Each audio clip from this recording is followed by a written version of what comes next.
Reaching the practice yard, she armed herself with a wooden sword from one of the many racks. Holding it forward, she gave a few sheepish swings, trying to judge its balance. Satisfied, she began to practice. It wasn't long after the first of the paladin trainees began to arrive. They looked at her with a mixture of confusion and bemused expressions. They left her alone, save for her when she caught the occasional butt of laughter. She could only assume it was at her expense. It had been a very long time since she last held a blade. Ash? Ash stopped, wiping sweat from her brow. Hey, Why are you out here? I want to learn to fight. Prude narrowed her eyes. You want to learn to fight? Why? I have my reasons. Necromancers don't fight. I fight. Ash hadn't seen him approach. If there were any lingering feelings over their encounter from yesterday, he failed to show them. Okay, fine. Well, most necromancers don't fight. Hello, Ash. Ash felt someone in motion had compelled her to come here this morning drained away. I didn't realize that you trained here. Where else would I go to fight? That makes sense. That's why I'm here. I was thinking of trying to, I'm not sure, become stronger. That's good. I was worried that you were coming here for me after that incident yesterday. Incident? Yes, Ash kissed me. What? Prue's gaze was upon Ash like a oh. God, he a snitch. Look, I can... I can't believe you. I like him. And after what happened between... Prue seemed lost for words. As much as she didn't like to live up to her namesake, cursing had never been a particular skill of hers. Instead of searching for words, Prue found a practice sword instead. You want to learn a fight? Let's fight. The sword came down like a hammer across Ash's guard. She had to hold her sword by both the blade and the hilt, holding back the strike. Ash gasped as her ears rang. Prude was casting enchantment magic. It wasn't her specialty, but it was overkill against an already weaker Ash. Wait, Prude, let me explain. Another barely blocked blow sent Ash to a knee. I don't believe this is necessary. The kiss was part of an experiment, one in which I participated willingly. An experiment? Ash, she wanted to know if she liked boys. She has no interest in me particularly. It was an attempt on her part to determine if there was any physical reaction with a man. As you might imagine, there was not. Had I known how much it would affect you, I would not have suggested my participation. Somehow, I thought the fact that we both liked you would cancel out the normal romanticism of the kiss. You like me? That's the one piece of information you got from that? But of course, you're my pair. Oh. Prudence seemed somewhat deflated, but at least she was no longer attacking. Ash had to shake out her hand, which felt oddly itchy. Ash, I see you seem to be trying to learn how to use a sword. A blade is a fine choice of weapon, but you will want something smaller. Necromantic abilities require more manual dexterity than a paladin's, and you will want to keep one hand free.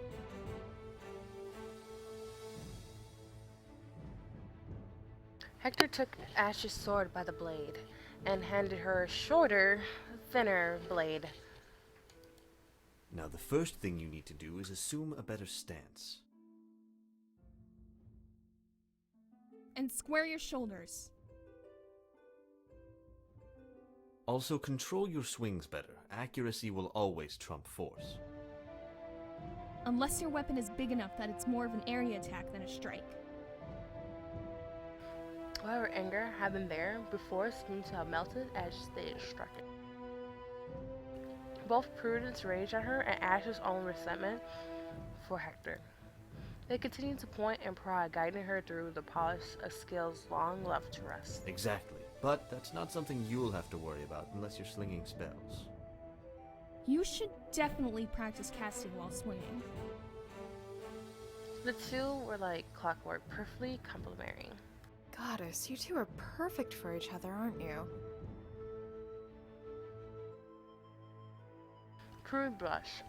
Hector did not react at all, not even to acknowledge the words, a behavior that in and of itself was out of character. I did not know we were going to continue our training here. This dude's voice sounded like the cat lady. I don't know who. I don't know if it's from the guy, from the husband. I need to know this voice actor. Like, it sounds so familiar. Oh no, we're doing combat training, nothing ritual. Is this going to become a normal thing? I was told only paladins needed to know how to learn frontline combat. No, just my friends apparently. That would explain why Miss Belinda is not here. Belinda doesn't like me? I suspect she doesn't like anyone. Here, Elfnod. You spar with Ash. Me and Hector will give pointers. Should I really be sparring already? Don't be afraid. I am a terrible fighter. With that, he made a wide arcing swing. Ash caught the blow with surprising ease and rebuffed it. She's better than I expected. She used to train with me, you know. Why did she stop? Needed to spend more time on her own training. I can hear you talking about me, and it's very distracting.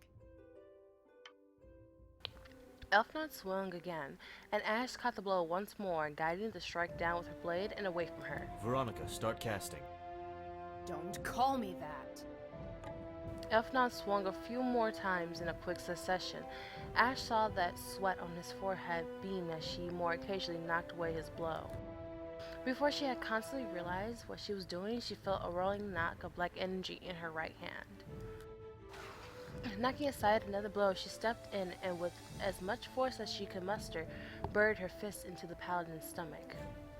A gasp rose from Prude and Hector as the older man stumbled back. A moment later, he fell to a knee. That's a hell of a curse. Sorry. Are you okay? Elfnod nodded, slowly glowed for a moment, and then stood up, panting. You know, I don't have any desire to be a warrior. Don't even care if I don't get paired. I want to learn to heal. You can't heal without being paired. Not enough power. Just like necromancers can't reanimate. I don't need to do it magically. White magic can supplement natural healing through enhancement, and it would make me an excellent doctor. Yeah, Elfnod is a noble soul. Ash turned to face the other necromancer, and a thought crossed her mind. She raised her blade to Hector. Well, I took one opponent easily enough. While I don't think I could take Prude, I do believe I can take another necromancer.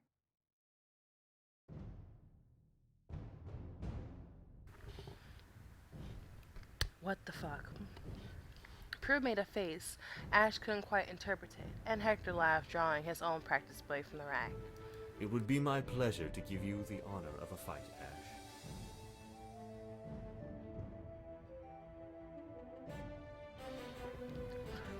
What the fuck? I'm sorry. Ash raised her blade as Hector gave her some manner of salute. He may have trained, but he could not only be as skilled as a fully trained paladin. He likely had as much experience. Nah.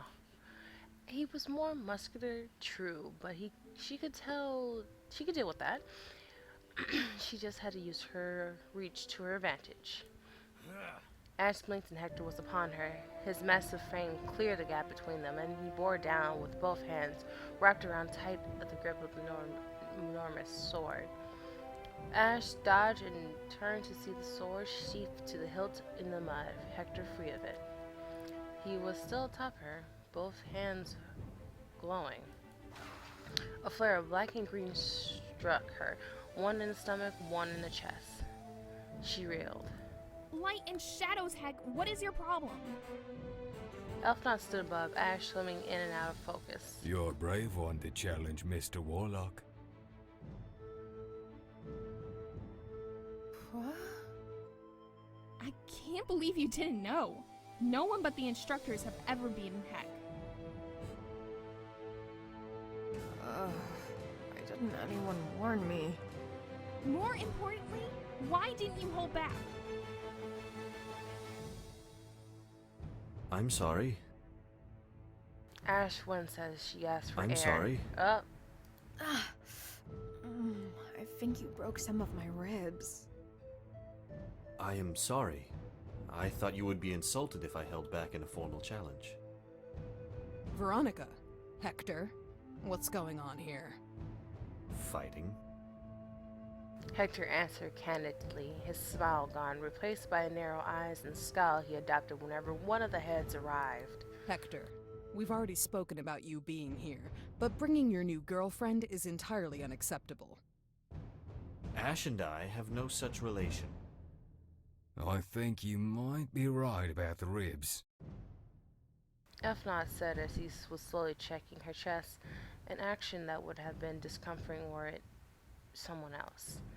Zechariah sighed and leaned over to Ash. A flash of light and the pain was gone. Oh, wow. Yes, Zachariah specializes in enhancement and healing. We have had the conversation. She's actually relatively good at healing. Did you just compliment me? You're not completely terrible, man. I am so shocked that the little chalk mark isn't insulting me that I'm not even mad. Zechariah's eyes fell down to Ash. You! If you're going to try to learn to fight, do so when you're not going to distract my other trainees.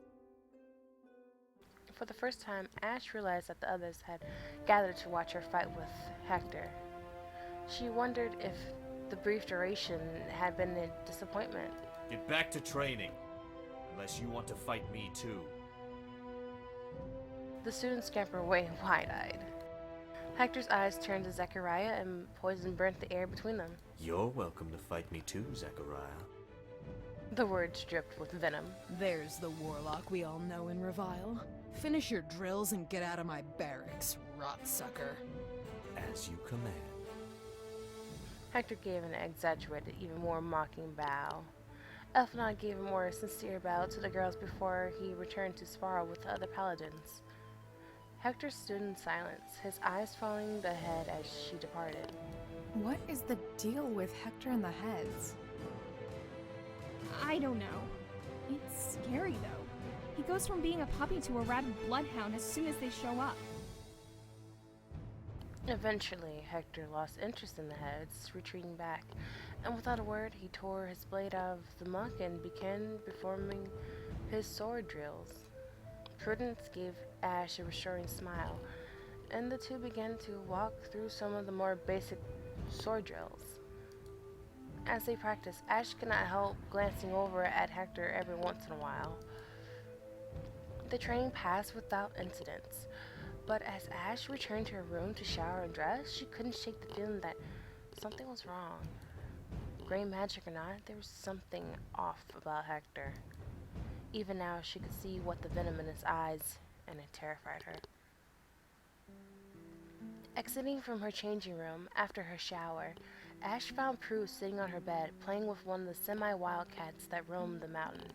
Oh, I didn't expect you to be here. I wanted to talk. A chill ran down Ash's spine, then a flash of anger that was getting ridiculous. She couldn't go an hour without getting ominous chills. You okay? I'm fine, it's nothing. What did you want to talk about? Prudence took in a deep breath. You like Hector, I know. I don't. I don't like him, that is.